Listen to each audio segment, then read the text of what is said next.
Hostel ನೌಕರರ ಬೇಡಿಕೆಗಳು ಈಡೇರಲೇಬೇಕು. ಪರಿಷ್ಕೃತ ವೇತನ ಕಟ್ಟುನಿಟ್ಟಾಗಿ ಜಾರಿಯಾಗಲೇಬೇಕು. ಹಾಸ್ಟೆಲ್ ನೌಕರರನ್ನು ಕಾಯಂ ಮಾಡಲೇಬೇಕು. ನಿರಂತರ ಸೇವೆ ಮಾಡುತ್ತಿರುವ ಹಾಸ್ಟೆಲ್ ನೌಕರರನ್ನು ಕಾಯಂ ಮಾಡಲೇಬೇಕು. ಹಾಸ್ಟೆಲ್ ನೌಕರರಿಗೂ ಮನೆ ನಿವೇಶನ ಕೊಡಲೇಬೇಕು. ಹಾಸ್ಟೆಲ್ ನೌಕರರಿಗೂ ಮನೆ ನಿವೇಶನ ಕೊಡಲೇಬೇಕು. ಹಾಸ್ಟೆಲ್ ನೌಕರರಿಗೆ ESI ಸೌಲಭ್ಯ ಕೊಡಲೇಬೇಕು. PF ಹಣವನ್ನ ಬಾಕಿ ಇರುವ PF ಹಣವನ್ನ ಕೂಡಲೇ ಜಾರಿ ಮಾಡಲೇಬೇಕು. ಹಾಸ್ಟೆಲ್ ನೌಕರರ ಹೋರಾಟಕ್ಕೆ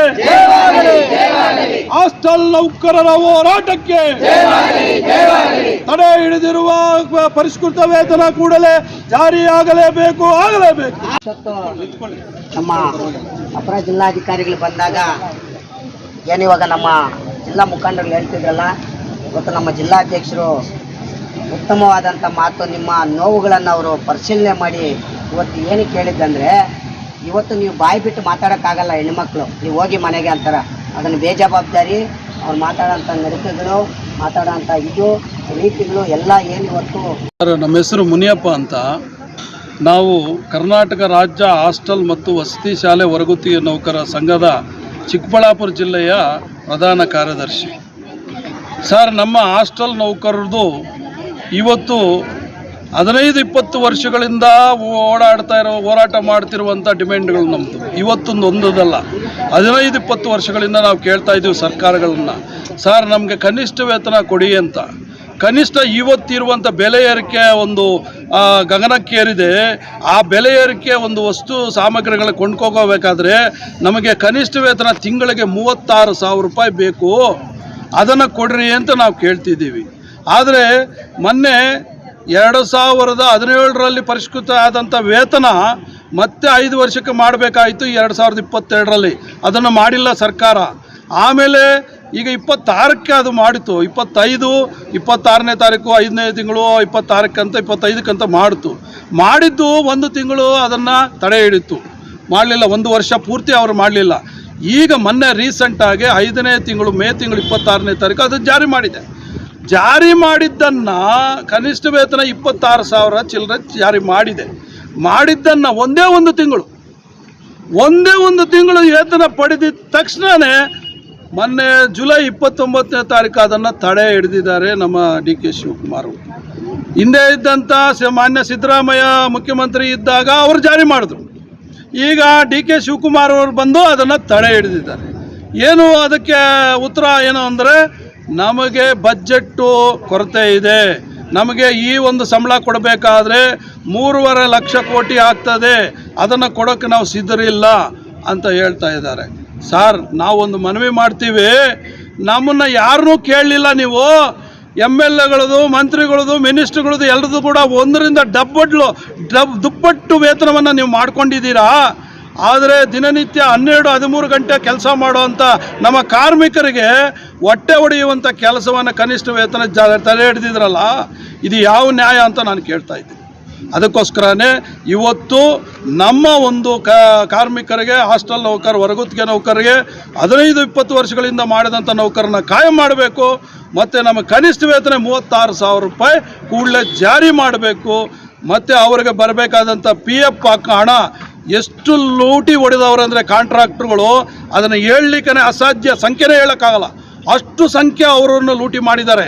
ಅದಕ್ಕೆ ಕುಮ್ಮಕ್ಕಾಗಿರೋರು ನಮ್ಮ ಜಿಲ್ಲಾ ಮತ್ತು ತಾಲೂಕು ಅಧಿಕಾರಿಗಳು, ಈವನ್ನು ಕಮಿಷನರ್ ಸಮೇತವಾಗಿ ಅವರಿಗೆ ಕುಮ್ಮಕ್ಕಾಗಿದ್ದಾರೆ. ಯಾಕೆ ಪರಿಶೀಲನೆ ಮಾಡೋಕ್ಕಾಗಲ್ವಾ? ನೀವು ವೇತನ ಕೊಡ್ಸೋಕೆ ಕೂತ ವಿಳಂಬ ಮಾಡ್ತೀರಿ. ವೇತನ ಹಾಕಿದಾರೋ ಇಲ್ವಾ ಅಂತ ನಾವು ಕೇಳಬೇಕು. PF ಹಾಕಿದಾರೋ ಅಂತ ನಾವು ನೋಡ್ಕೊಳ್ಳೋಕ್ಕೆ ನಮಗೆ ಆಗ್ತಾ ಇಲ್ಲ. ಯಾಕೆ ಅಂದರೆ ಅದು ಇಂಟರ್ನೆಟ್ಟಲ್ಲಿ ಹೋದರೆ ಓಪನ್ ಆಗಲ್ಲ ಅಕೌಂಟ್ಗಳು. ನಮ್ಮ ಅಕೌಂಟ್ಗಳು ಕೆಲವು ಓಪನೇ ಆಗೋದಿಲ್ಲ. ಯಾವ ಅಕೌಂಟಿಗೆ ಹಾಕಿದ್ದಾರೆ ಅಂತ ಕೇಳಿದ್ರೆ, ನಿಮ್ಮದು KYC ಮಾಡಿರಿ, ಆಧಾರ್ ಕಾರ್ಡ್ ಲಿಂಕ್ ಮಾಡಿರಿ, ಅದನ್ನು ಮಾಡಿರಿ, ಇದು ಮಾಡಿರಿ ಅಂತ ಹೇಳ್ತಾರೆ. ಆದರೆ ನಿಮಗೆ ಅವ್ರಿಗೆ ವೇತನ ಹಾಕುವಂಥ ಸಂದರ್ಭದಲ್ಲಿ ಇವೆಲ್ಲೂ ಜ್ಞಾಪಕ ಬಂದಿಲ್ವಾ? ಇದನ್ನೆಲ್ಲ ಮಾಡುತ್ತಾನೆ ನೀವು ವೇತನ ಮಾಡಬೇಕಾಗಿರೋದು. ಫಸ್ಟು ಹೇಳ್ತದೆ ಸರ್ಕಾರ, PF ಹಣ ನಿಮ್ಮ ಖಾತೆಗೆ ಬಂದಿರೋದನ್ನು ನೋಡಿಕೊಂಡು ನೀವು ವೇತನವನ್ನು ಬಿಡುಗಡೆ ಮಾಡಿ ಅಂತ ಹೇಳ್ತದೆ. ಆದರೆ ನೀವು ಅದನ್ನು ಜಾರಿ ಮಾಡಿದ್ದೀರಾ? ಇಲ್ಲ. ಮತ್ತು 2018ರಲ್ಲಿ ESI ಒಂದು ಕನ್ವಿನೆಂಟನ್ನು ನಮ್ಮ ಜಿಲ್ಲೆಗೆ ಜಾರಿಯಾಗಿದೆ. 2018ರಲ್ಲಿ ಸುಮಾರು 10 ವರ್ಷಗಳ ಹೋರಾಟದ ನಂತರ ಅದು 2018ಕ್ಕೆ ಜಾರಿ ಆಯಿತು. ಆದರೆ ಇವತ್ತು ESI ಹಾಸ್ಪಿಟಲ್ ನಮ್ಮ ಜಿಲ್ಲೆಯಲ್ಲಿಲ್ಲ. ನಾವೇನಾದರೂ ಹೆಚ್ಚು ಕಮ್ಮಿ ಆದರೆ ಅದಕ್ಕೆ ನಾವು ದೇವನಹಳ್ಳಿಗೆ ಓಡೋಗ್ಬೇಕು, ಇಲ್ಲ ಬೆಂಗಳೂರಿಗೆ ಓಡೋಗ್ಬೇಕು. ESI ಹಾಸ್ಪಿಟಲ್ ಅನ್ನೋದು ಹಾಸ್ಪಿಟಲ್ ಅಲ್ಲ ಸರ್, ಅದೊಂದು ಆಫೀಸು. ಅದರಲ್ಲಿ ಹೋಗಿದ್ದಾರೆ, ನಮ್ಮ ನೌಕರರು ಹೋಗಿದ್ದಾರೆ. ಏನು ಹೇಳ್ತಾರೆ ಗೊತ್ತಾ? ಕೇವಲ ಒಂದು 2-3 ಮಾತ್ರೆಗಳನ್ನು ಕೊಡ್ತಾರೆ. ನಿಮ್ಮದು ಇಲ್ಲಿಲ್ಲ, ಬೇರೆ ಹಾಸ್ಪಿಟ್ಲಿಗೆ ಬೇಕಾದರೆ ಹೋಗ್ತಾರೆ. ಏನಾದರೂ ಎಮರ್ಜೆನ್ಸಿ ಆದರೆ ಬೇರೆದಕ್ಕೆ ಬರ್ಕೊಡ್ತಾರೆ. ಇಲ್ಲ ಅಂದರೆ ಒಂದು ಇಂಜೆಕ್ಷನ್ನು 4 ಮಾತ್ರೆ ಕೊಟ್ಟು ಕಳಿಸ್ತಾರೆ. ನಿರಂತರ ಸೇವೆಯಲ್ಲಿರುವವರು ನಮ್ಮ ನೌಕರರು. ನಿರಂತರ ಸೇವೆ ಕಾಯಂ ಮಾಡಬೇಕು ಅಂತ ಸುಪ್ರೀಂ ಕೋರ್ಟ್ ಹೇಳ್ತದೆ. ಹೆಚ್ಚಿನ ಕಾಲ ಹೊರಗುತ್ತಿಗೆಯಲ್ಲಿ ಇಟ್ಕೋಬಾರ್ದು ಅಂತ ಹೇಳ್ತದೆ. ಆದರೆ ಇಲ್ಲಿ 15ರಿಂದ 25 ವರ್ಷಗಳು ಸರ್ವಿಸ್ ಮಾಡಿರೋರಿದ್ದಾರೆ. ಯಾಕೆ ನಮ್ಮನ್ನು ಕಾಯಂ ಮಾಡ್ತಿಲ್ಲ ಅಂತ ನಾನು ಪ್ರಶ್ನೆ ಕೇಳ್ತಿದ್ದೀನಿ. ಅದನ್ನು ಕಾಯಂ ಮಾಡಬೇಕಾದ್ರೆ ದಿನಗೂಲಿಯಲ್ಲಿ ಮಾಡಿದಂಥ ನೌಕರರನ್ನ ಹೊರಗುತ್ತಿಗೆ ನೌಕರರಾಗಿ ಪರಿವರ್ತನೆ ಮಾಡಿದ್ದಾರೆ ಇದೇ ಜಿಲ್ಲಾ ಅಧಿಕಾರಿಗಳು. ದಿನಗೂಲಿಯಲ್ಲಿ ಕೆಲಸ ಮಾಡ್ತಿದ್ರು ಅವರನ್ನು 2012-13ರಲ್ಲಿ ಹೊರಗುತ್ತಿಗೆ ನೌಕರರಾಗಿ ಕನ್ವರ್ಟ್ ಮಾಡಿದ್ದಾರೆ. ಇದು ದುರ್ನೀತಿ. ಅವರು ಮಾಡಿರುವಂಥದ್ದು ಕಾನೂನು ವಿರುದ್ಧ, ಕಾನೂನು ಬಾಹಿರ. ಅದಕ್ಕಾಗಿ ಸರ್ಕಾರ ಎಚ್ಚೆತ್ತುಕೊಂಡು ಈ 15ರಿಂದ 25 ವರ್ಷ ಸರ್ವಿಸ್ ಮಾಡಿರುವಂಥ ಎಲ್ಲ ನೌಕರರನ್ನು, ಹೊರಗುತ್ತಿಗೆ ನೌಕರರನ್ನು ಕಾಯಂ ಮಾಡಬೇಕು.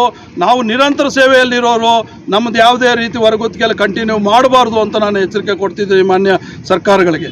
ಅದಕ್ಕಾಗಿ ಈ ನಮ್ಮ ಒಂದು ಬೇಡಿಕೆ ಕನಿಷ್ಠ ವೇತನ ಕೂಡಲೇ ಜಾರಿ ಆಗಬೇಕು ಮತ್ತು ಎಲ್ಲ ನೌಕರರನ್ನ ಕಾಯಮಾತಿ ಮಾಡಬೇಕು. ಬಾಕಿ ಇರುವಂಥ ಸಂಬಳಗಳನ್ನು ಕೂಡಲೇ ಜಾರಿ ಮಾಡಬೇಕು. ಮತ್ತು PF ಹಣ ಬಾಕಿ ಇದೆ, ಅದನ್ನು ಜಾರಿ ಮಾಡಬೇಕು. ESI ಖಾತೆ ಸರಿಯಿಲ್ಲ, ಅದನ್ನು ಸರಿಪಡಿಸಿ ಕೊಡಬೇಕು. ಈಗಾಗಲೇ ಒಂದು ಯಶಸ್ವಿ ಯೋಜನೆ ಅಂತ ಹೇಳ್ಬಿಟ್ಟು ನಮ್ಮ ಮಾನ್ಯ ಮುಖ್ಯಮಂತ್ರಿಗಳು, ಸಿದ್ದರಾಮಯ್ಯ ಮುಖ್ಯಮಂತ್ರಿಗಳು ಹೇಳಿದರು. ಆ ಯೋಜನೆ ಇದುವರೆಗೂ ಇನ್ನೂ ಜಾರಿ ಮಾಡಿಲ್ಲ, ಇದುವರೆಗೂ ಇನ್ನೂ ಕಂಟಿನ್ಯೂ ಮಾಡಿಲ್ಲ. ಅಲ್ಲಿ ಕೂಡ ಅವರು ಪುಟಪ್ ಮಾಡಿಲ್ಲ ಯಾವುದೇ ರೆಕಾರ್ಡು.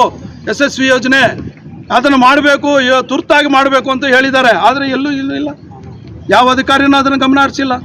ಯಾವುದೇ ಒಂದು ಹೊರಗುತ್ತಿಗೆ ಸಮಸ್ಯೆ ಇರೋದು ಗಮನ ಹರಿಸಿಲ್ಲ. ಏನು ಮಾಡ್ತಿದ್ದಾರೆ ಹಂಗಾದ್ರೆ? ಅವ್ರ ಖಾತೆಯಲ್ಲಿ ಮಾತ್ರ ದುಡ್ಡು ಕಟ್ ಮಾಡ್ತಾರೆ. ಹೊರಗುತ್ತಿಗೆ ನೌಕರ ಖಾತೆಯಲ್ಲಿ ಮಾತ್ರ ದುಡ್ಡು ಕಟ್ ಮಾಡ್ತಾರೆ. PF ಹಣ ಬಂದಿಲ್ಲ ಸರ್ ಅಂತ ಕೇಳೋಕ್ಕೆ ಹೋದರೆ ನೀವು ಬಳ್ಳಾರಿಗೆ ಹೋಗ್ರಿ, ಗುಲ್ಬರ್ಗ್ ಹೋಗ್ರಿ, ಎಲ್ಲಿ ಏಜೆಂಟ್ಗಳಿದ್ದಾರೋ ಅವ್ರ ಊರಿಗೆ ಹೋಗ್ರಿ, ಅವ್ರನ್ನ ಕೇಳ್ಕೊಡ್ರಿ ಅಂತ ಕೇಳ್ತಾರೆ. ಇವಾಗ ನಿಮ್ಮ ಮನವಿ ಸ್ವೀಕರಿಸಕ್ಕೆ ಯಾರಾದರೂ ಬಂದಿದ್ರ ಸರ್? ನಮ್ಮ ಅಪರ ಜಿಲ್ಲಾ ಅಧಿಕಾರಿಗಳು ADC ಅವರು ಬಂದಿದ್ದರು. ನಮ್ಮ ಮನವಿಯನ್ನು ಸ್ವೀಕರಿಸಿ ನಮ್ಮ ಬೇಡಿಕೆಗಳನ್ನು ಆಲಿಸಿ ಹೋಗಿದ್ದಾರೆ. ನೆಕ್ಸ್ಟು ಜಿಲ್ಲಾ ಕೇಂದ್ರದ ಅಧಿಕಾರಿಗಳಿಗೆಲ್ಲರಿಗೂ ಕೂಡ ನಾನು ಈ ಒಂದು ನಿಮ್ಮ ಬೇಡಿಕೆಗಳ ಇದರನ್ನು ಮತ್ತು ಸರ್ಕಾರಕ್ಕೆ ನಿಮ್ಮ ಬೇಡಿಕೆಗಳನ್ನು ರವಾನೆ ಮಾಡ್ತೀನಿ ಅಂತ ಹೇಳಿದ್ದಾರೆ.